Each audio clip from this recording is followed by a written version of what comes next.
En fait, le cerveau a un peu du mal à faire la distinction entre ce qui est imaginaire et ce qui est réel. L'objectif pour moi des entraînements, c'est de créer des notions de déjà-vu. Ça veut dire quoi? On a peur de ce qu'on ne connaît pas, de ce qu'on n'a jamais vu. Après, il y a tout un chapitre sur la psychologie, la visualisation mentale. Ça marche beaucoup, ça, hein, surtout chez les sportifs de haut niveau, tout ça, ça marche beaucoup. Il faut se visualiser en train.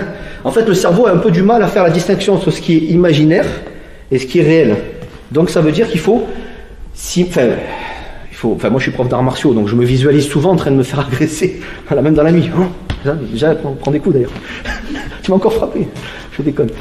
La visualisation, c'est créer une petite, qui n'est pas réelle, hein, mais une petite notion de déjà-vu, toute petite. Et bien, juste ça, des fois, ça permet peut-être de ne pas être en état de sidération le jour où on découvre quelque chose.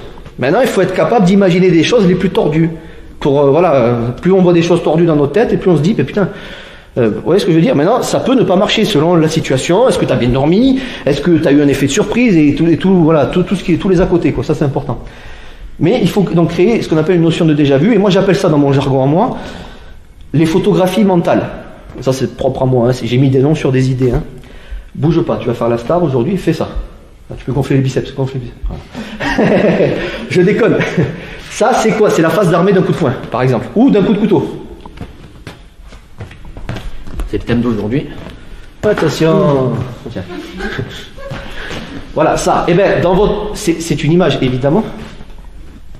Tac. Dans votre tête, vous photographiez ça. Change de main. Tac.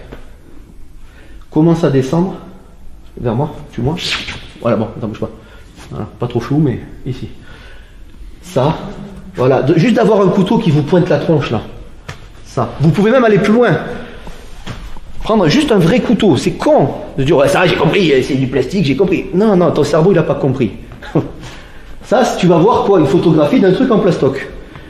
Un vrai couteau, juste comme ça, avec un truc qui brille un petit peu, ben, c'est pas la même chose dans la tête. Attention, c'est minime, hein, c'est pas ça qui va nous sauver. Hein, mais c'est juste pour comprendre. Ensuite, pendant l'action, ça, hop, ça, voilà, le cerveau, il enregistre ça.